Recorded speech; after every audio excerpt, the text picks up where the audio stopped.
Hello, and welcome to tonight's Tale from the Old Ones. Tonight, we are going to be reading Dagon by Hp Lovecraft. And while it might be a shorter story than his other works, it's just as creepy and just as, I would say, environmentally horrifying.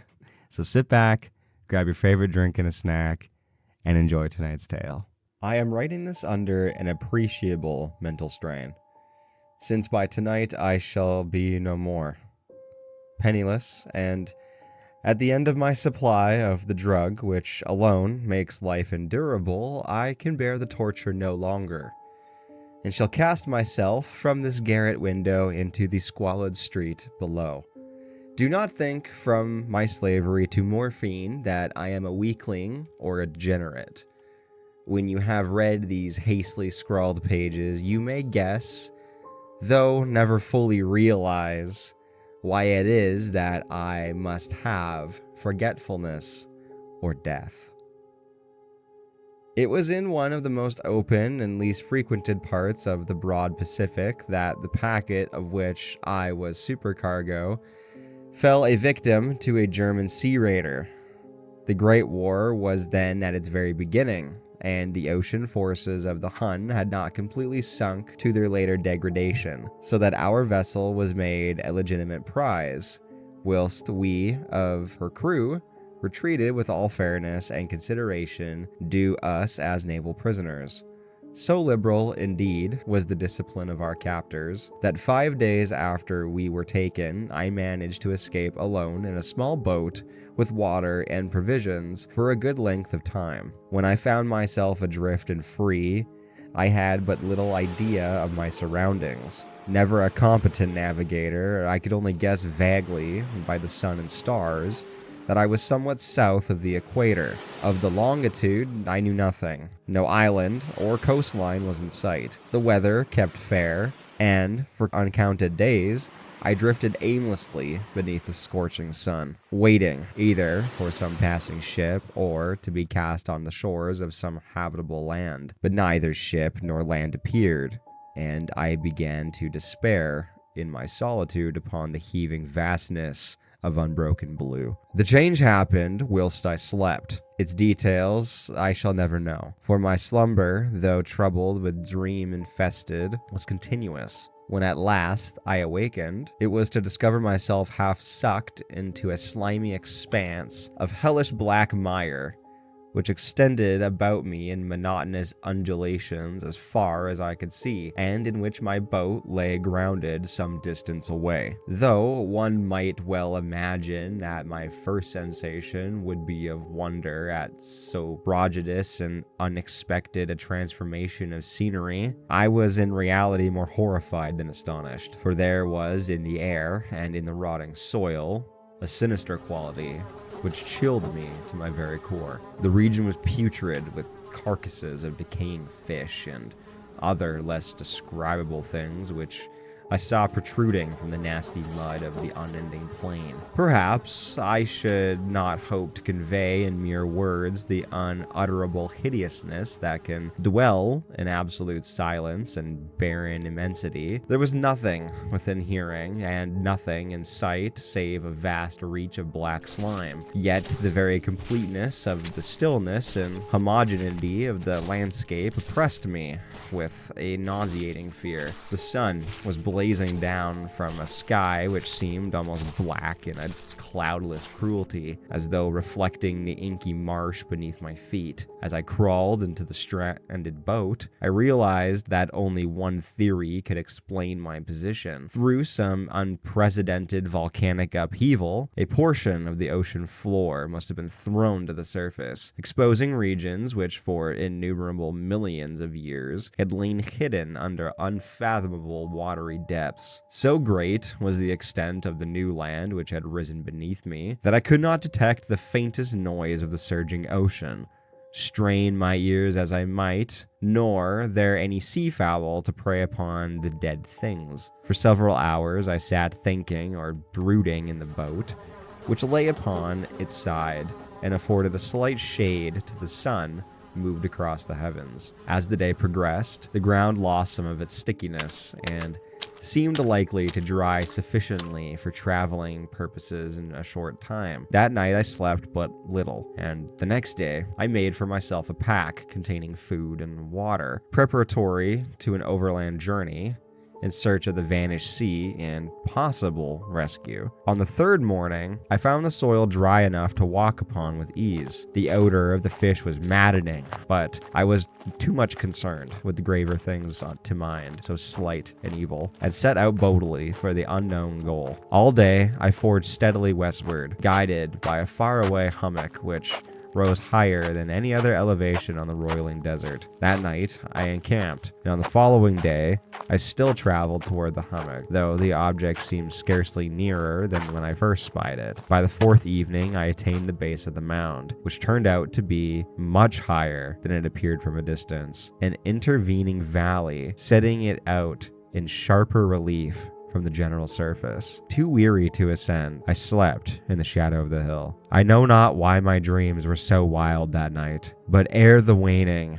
and fantastically gibbous moon had risen far above the eastern plain, I was awake in a cold perspiration, determined to sleep no more. Such visions as I had experienced were too much for me to endure again, and in the glow of the moon, I saw how unwise it had been to travel by day. Without the glare of the parching sun, my journey would have cost me less energy. Indeed, I now felt quite able to perform the ascent, which had deterred me at sunset. Picking up my pack, I started for the crest of the eminence. I had said that the unbroken monotony of the rolling plain was a source of vague horror to me, but I think my horror was greater when I gained the summit of the mound and looked down to the other side into an unimmeasurable pit or canyon, whose black recesses of the moon had not soared yet high enough to illuminate. I felt myself on the edge of the world, peering over the rim into a fathomless chaos of eternal night.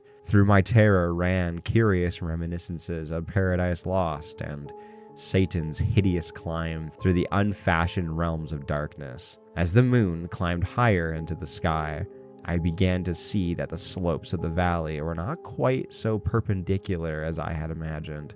Ledges and outcroppings of rock afforded fairly easy footholdings for a descent, whilst another drop of a few hundred feet, the declivity became very gradual. Urged on by an impulse of which I cannot definitely analyze, I scrambled with difficulty down the rocks and stood on the gentler slope beneath, gazing into the Stygian depths where no light had yet penetrated. All at once, my attention was captured by a vast and singular object on the opposite slope, which rose steeply about 100 yards ahead of me, an object that gleamed whitely in the newly bestowed rays of the ascending moon. That it was a mere gigantic piece of stone, I soon assured myself, but I was conscious of a distinct impression that its contour and position were not altogether the work of nature. A closer scrutiny filled me with sensations I cannot express, for despite its enormous magnitude and its position in an abyss which had yawned at the bottom of the sea since the world was young, I perceived beyond a doubt that the strange object was a well-shaped monolith whose bulk had known the workmanship and perhaps the worship of living and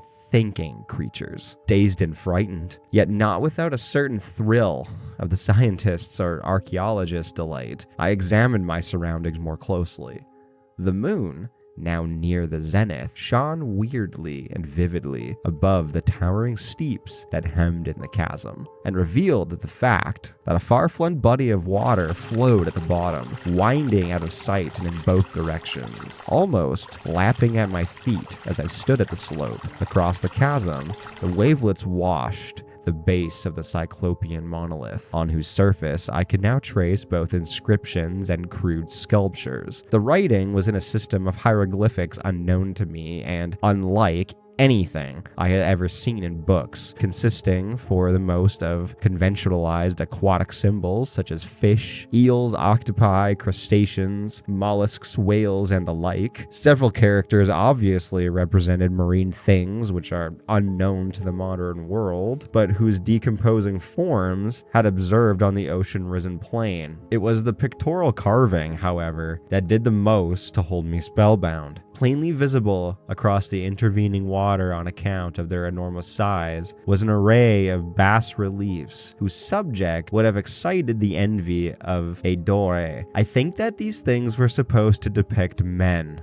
at least a certain sort of men, though the creatures were shown disporting like fishes in the water of some marine grotto, paying homage of some monolithic shrine which appeared to be under the waves as well, or their faces and forms I dare not speak of in detail, for the more remembrance makes me grow faint. Grotesque, beyond the imagination of a Poe or a Bulwer, they were damnably human in general outline despite webbed hands and feet, shockingly wide and flabby lips, glassy, bulging eyes, and other features less pleasant to recall. Curiously enough, they seem to have been chiseled badly out of proportion with their scenic background, for one of the creatures was shown in the act of killing a whale, represented as but little larger than himself. I remarked, as I say, their grotesqueness and strange size, but in a moment decided that they were merely the imaginary gods of some primitive fishing or seafaring tribe, some tribe whose last descendant had perished eras before the first ancestor of the Piltdown or Neanderthal man was born. Awestruck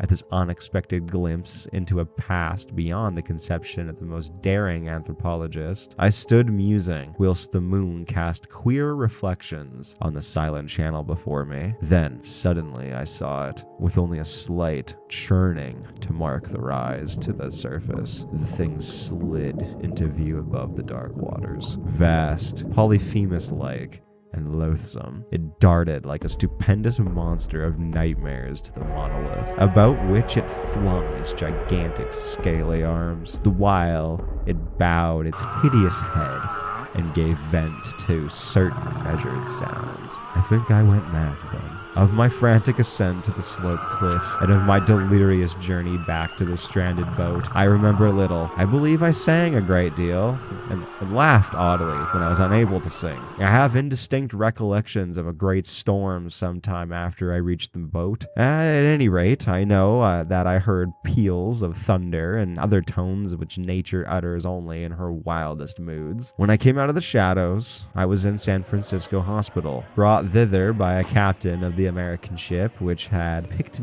up my boat in mid-ocean. In my delirium, I had said much, but found that my words had been given scant attention. Of any land upheaval in the Pacific, my rescuers knew nothing, nor did I deem it necessary to insist upon a thing which I knew they could not believe. Once I sought out celebrated anthologist and amused him with the peculiar questions regarding the ancient Philistine legend of Dagon, the fish god, but soon perceiving that he was hopelessly conventional, I did not press my inquiries. It is at night, especially when the moon is gibbous and waning, that I see the thing. I tried morphine, but the drug has only given transient surcease, and has drawn me into its clutches as a hopeless slave. So now, I am to end it. Having written a full account for the information of the contemptuous amusement of my fellow man, I often ask myself if it could not have all been a pure phantasm, a mere freak of fever, as I lay sun-stricken and raving in the open boat after my escape from the German man-o'-war. This, I ask myself, but ever does there come before me a hideously vivid vision in reply. I cannot think of the deep sea without shuddering